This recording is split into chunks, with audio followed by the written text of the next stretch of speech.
At my grandfather's will reading, my uncle leaned in close, lowered his voice, and said, "You were just his charity case." I felt it like a slap. Not loud, not public, but sharp enough to slice something in me I didn't know was still soft.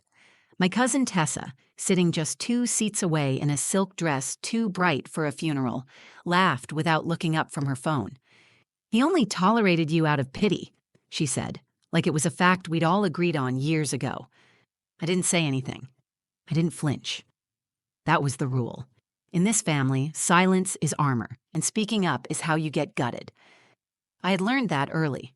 We were gathered around the massive dining table in my grandfather's estate, heavy oak, longer than necessary, surrounded by old family portraits that looked more like oil paintings of strangers. The room smelled like lemon polish and tension. My Uncle Calvin sat at the head of the table like he owned it already.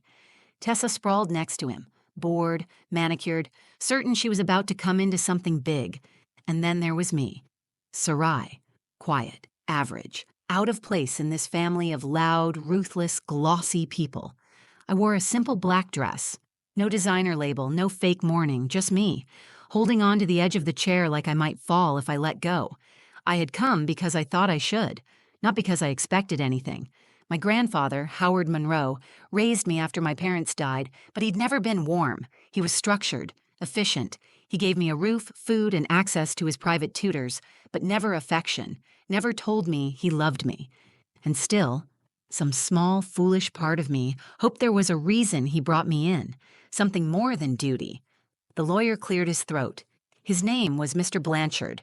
Crisp suit, calm voice, no-nonsense demeanor. He'd been with our family forever, one of the few who treated me with a basic kind of respect.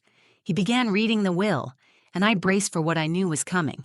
Calvin got the real estate, the stocks, the antique cars. Tessa got a trust fund and jewelry that had belonged to our great-grandmother. The tone was businesslike, emotionless. I waited for my name. Nothing. Then Mr. Blanchard paused, just for a second, enough to make the room shift. "There is one final item," he said, looking directly at me. "Your grandfather recorded a personal message.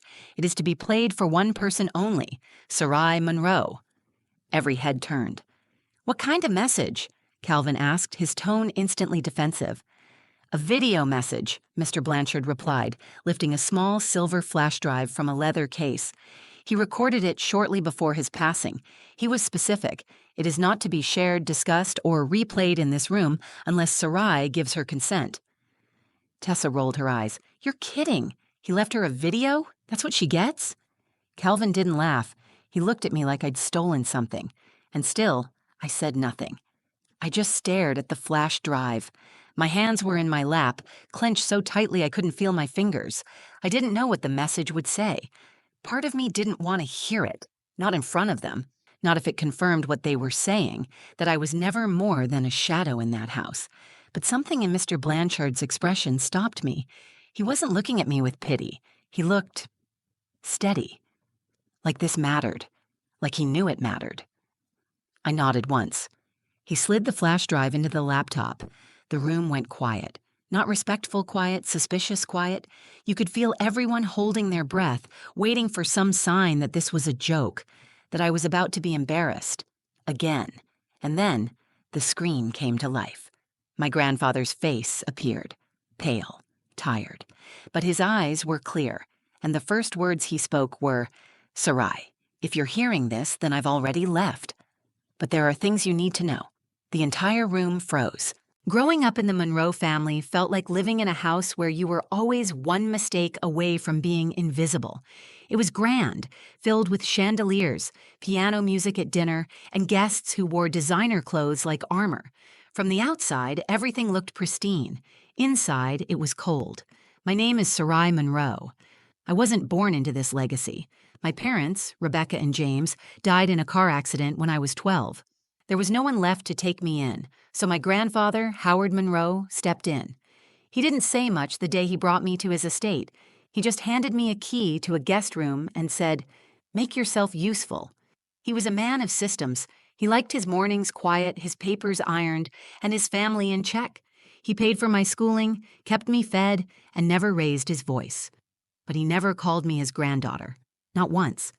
The only time I ever saw him smile was when my cousin Tessa got accepted into some overpriced private academy. She was the kind of girl who had her name stitched into her clothes, who rolled her eyes at the help, who only spoke to me when she needed someone to cover for her. Her father, Calvin, my uncle, was no better. He ran the Monroe business empire after my grandfather stepped down, and from the moment I arrived, he made it clear that I was not family. I was a stray taken in, a reminder of a tragedy they never wanted. Still, I kept my head down. I studied hard. I graduated early. I worked small jobs during the summers while Tessa traveled to Europe, and Calvin bought lake houses he never used. I was grateful, even when it hurt. Told myself that maybe if I stayed out of the way long enough, they'd eventually see me. Really see me, but they didn't. Even after I moved out at 21, I sent my grandfather birthday cards. I visited when I could. I brought groceries when I knew the staff was off. He never asked for it, never thanked me either. He would just nod once and go back to his crossword puzzles. When he passed, I didn't cry the way I thought I would. I felt like something ancient had finally gone still. The funeral was tasteful, expensive, full of people who called him a legend and a force. I stood in the back, not because I was hiding, but because no one offered me a seat near the family. Not that I expected one. 2 weeks later, I got the email from Mr. Blanchard, the family lawyer, formal as always.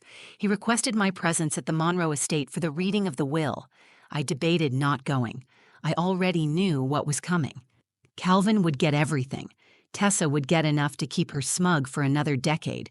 I would get a pat on the head and a kind word, if that. Still, I showed up. I wore a black dress I'd worn once to a scholarship dinner. I did my makeup like armor, kept my hair tied back. No frills, no room for hope. When I walked into the estate, everything felt the same. Same dark wood floors, same smell of polished brass and fading flowers. The paintings on the walls watched like they were waiting for someone to disappoint them. Mr. Blanchard greeted me at the door. He was polite, his face unreadable. Calvin sat at the far end of the table, his Rolex catching the light as he tapped the wood impatiently. Tessa scrolled on her phone like the whole event was a waste of time. No one looked up when I walked in. No one greeted me. I took a seat near the middle of the table, not close enough to pretend I belonged, but not far enough to look like I was hiding. I wasn't here to beg for anything. I just wanted to hear the last words of the man who raised me, even if those words weren't meant for me. The chairs creaked. Mr. Blanchard opened the folder, and everything I thought I knew about this family began to crack. The will reading started like a transaction. No tears, no sentiment, just Mr. Blanchard's calm voice cutting through the silence of the room. I sat perfectly still as he unfolded the legal documents in front of him and began reading. "To my son, Calvin Monroe," he began, "I leave full ownership of the Monroe Properties portfolio, the Eastwood cabin, and the contents of my safety deposit box at First Federal Bank." Calvin didn't react. He sat with his arms crossed, like he had expected this all along. He gave a small, satisfied nod, like he was simply confirming what he already considered his.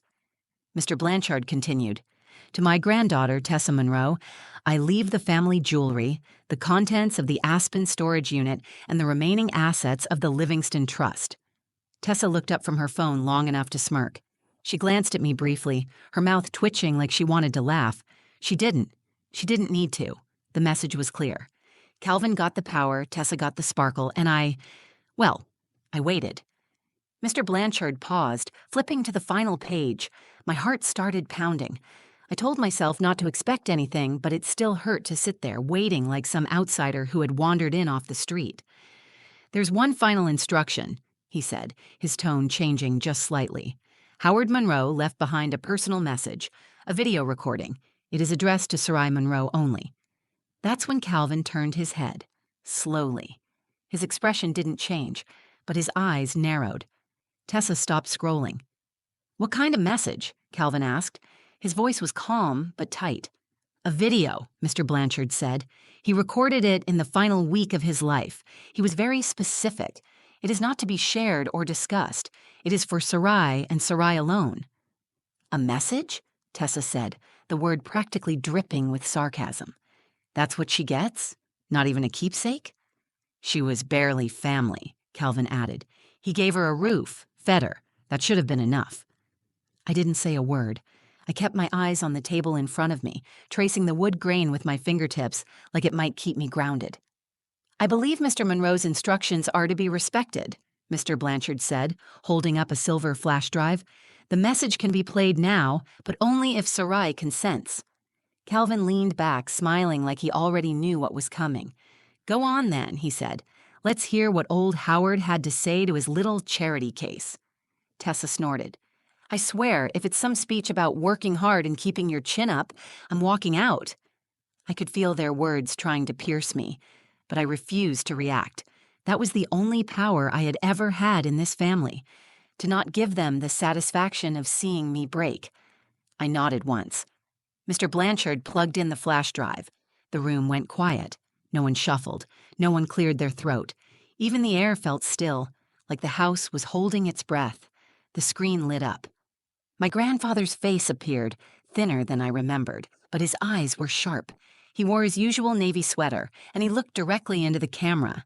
Sarai, he began, if you're seeing this, I'm gone.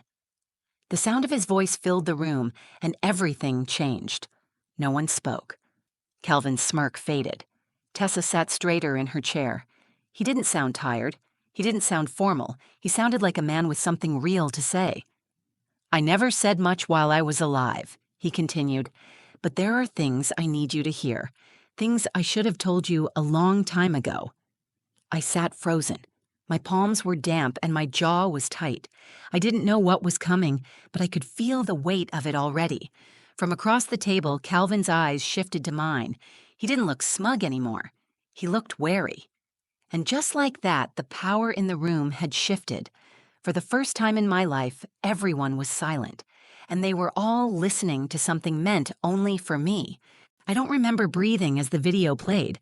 My grandfather looked straight into the camera, but I felt like he was looking directly at me, like he had waited his whole life to finally speak freely. Sarai, you were never supposed to be a burden, he said. You were the only one who never asked for anything. I heard someone shift behind me. Tessa crossed her arms. Calvin looked uncomfortable now. I stayed still. You were 12 when you arrived here, my grandfather continued. Your parents were gone. I wasn't ready for another child in the house, especially not after everything with Calvin's mother. But I took you in because your father was my son too, even if I never acknowledged it publicly. My hands gripped the sides of the chair. I felt my pulse in my ears. There was a ringing, but I didn't look away from the screen. Yes, Sarai, your father, James Monroe, was my son. I loved him, but he wasn't born in marriage. It was the 60s. Things were different then. I was young, foolish, and afraid of ruining the Monroe name. I made a mistake. I let society dictate what kind of father I was allowed to be. A gasp escaped from Tessa. Calvin said nothing, but his face was turning red. I didn't raise James. I failed him, and when he died, I saw a second chance in you. I couldn't say the words.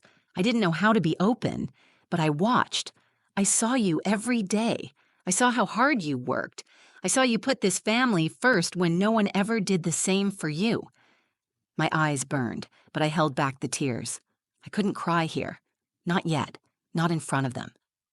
You covered for Calvin when he took company funds to bail out that failed startup. I know about it. You paid part of the accountant's silence fee with your own college fund. There was a sharp sound, Calvin's chair scraping as he sat back harder than before.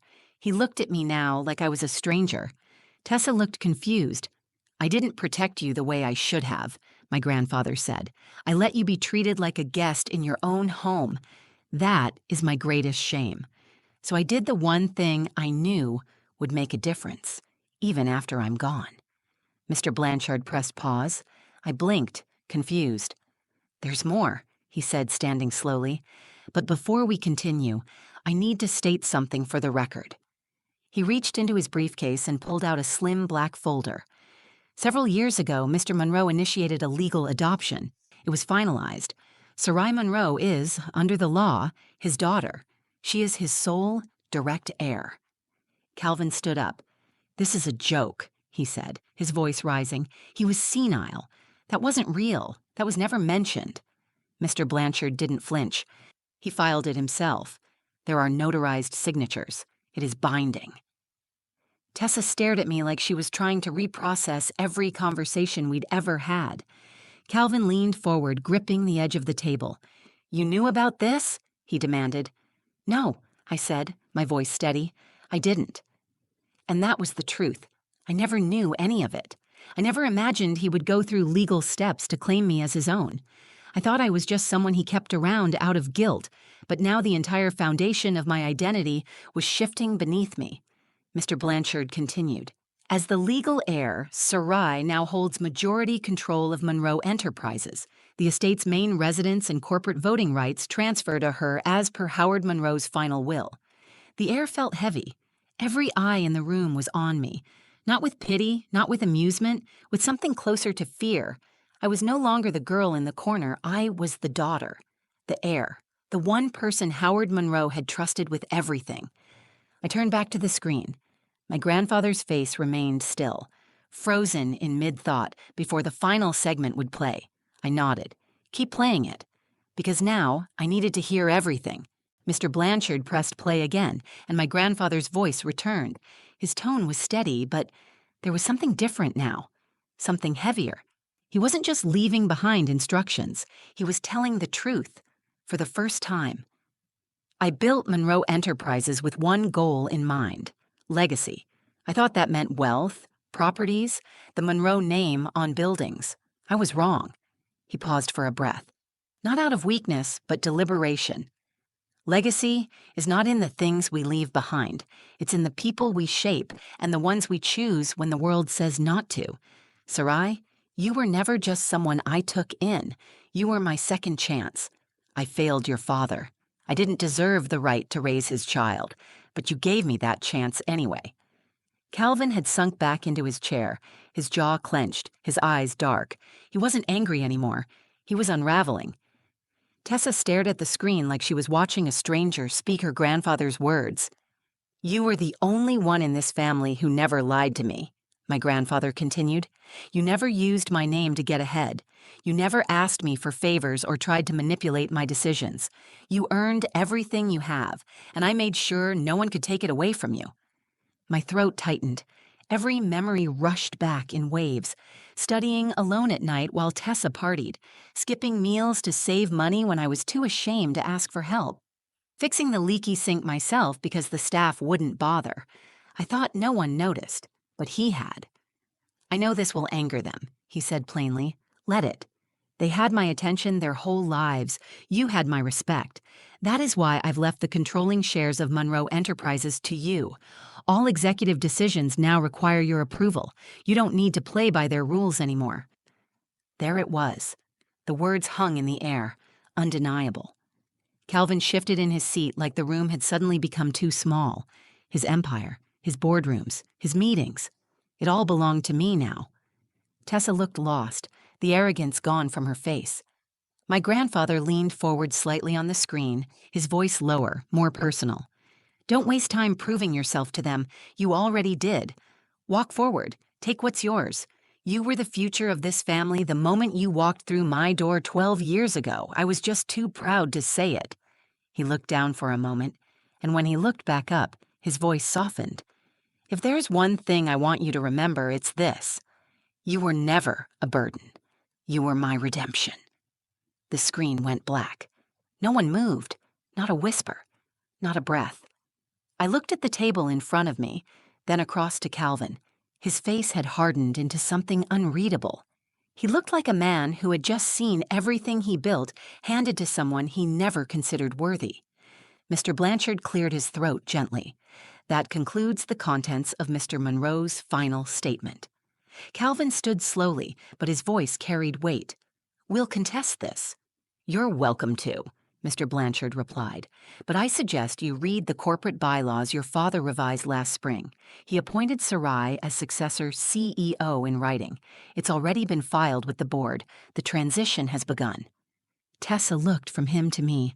Her voice was quiet, uncertain. Did you know about this? No, I said. I didn't, and I meant it. I had no plan, no scheme, no secret ambition. All I ever wanted was to feel like I belonged. Now, without warning, I held the keys to everything they thought would be theirs. I stood. I felt shaky, not from fear, but from the weight of finally being seen. I didn't speak out of spite. I spoke because it was time. "You made it very clear I didn't matter," I said, looking between them. "Now you'll have to figure out how to live with the fact that I do." And then I walked out of the room, not because I had anything to prove, but because for the first time in my life, I didn't need to stay and listen. I didn't go back into the house after that day. I left the estate and walked to my car without looking over my shoulder. The air outside was crisp, the kind that makes your lungs ache in a good way.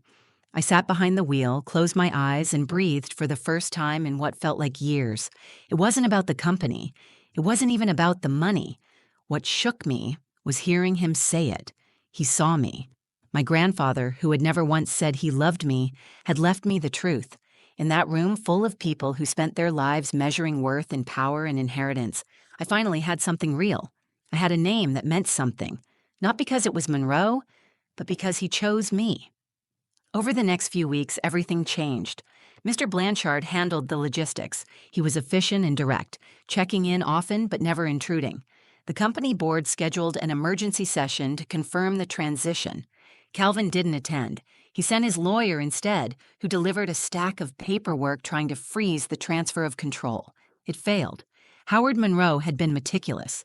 Tessa posted a vague message on social media about betrayal and family politics. I didn't respond. I didn't need to. She called once, left a voicemail that started with fake kindness and ended with bitter resentment. I deleted it. I moved into a smaller apartment closer to the office, not because I had to, but because I wanted space that was mine. No carved portraits, no antique rugs, just clean lines, open light, and the sound of my own voice when I spoke out loud. The first day I walked into Monroe Enterprises as the official majority shareholder, the receptionist looked up at me like she was expecting someone else. I gave my name and watched her eyes widen slightly before she stood to buzz me in. The office was full of people who had known my name only in passing. I could feel the curiosity, the doubt, the silent calculations. But I kept walking. I remembered what he said. "Don't waste time proving yourself." I wasn't there to impress anyone. I was there to lead. In private, I still carried questions. Why didn't he tell me sooner? Why didn't he treat me differently while he was alive? Why did it take death to finally be acknowledged? I don't have all the answers. I probably never will, but I'm learning to live with that. A month after the will reading, I visited his grave. I brought no flowers, just a letter I had written the night before. It wasn't full of forgiveness or bitterness. It was honest. I thanked him for finally telling the truth. I told him I would take care of what he left behind, not for his legacy, but because I knew how to rebuild things that were broken. I always had. I left the letter at the base of the headstone and stood there until the wind picked up. Then I turned and walked away. Sometimes I still hear their voices, Calvin's mockery, Tessa's laughter, the echo of 1,000 small dismissals that piled up over the years, but they don't sting the same way anymore. I don't flinch. I don't shrink. I've built my own voice now. I use it in meetings, in boardrooms, in places where people once looked past me. I'm no longer the quiet girl in the corner. I am Howard Monroe's daughter. Not by name alone, but by right. And more than that, I am Sarai. Fully. Unapologetically. The lesson in all of it is simple. Sometimes the people who hurt you the most are the ones who never really saw you. But when someone finally does, when someone chooses to leave you the truth instead of just things, it changes everything. It doesn't erase the pain. It doesn't fix the past. But it gives you the power to write the next part yourself. And I intend to write it well. Thank you for listening to my story. If it spoke to you, if you've ever felt overlooked, underestimated, or like you didn't belong, I hope this reminded you that your worth isn't defined by what others give you. It's defined by what you survive and who you become after. If this story moved you, please like the video, share it with someone who needs to hear it, and leave a comment telling me your thoughts or your own story. I read every single one, and I'd love to hear from you. And if you want more true stories that dive deep into family, truth, and resilience, subscribe to the channel and turn on notifications so you never miss a video. Thanks for being here. I'll see you in the next one.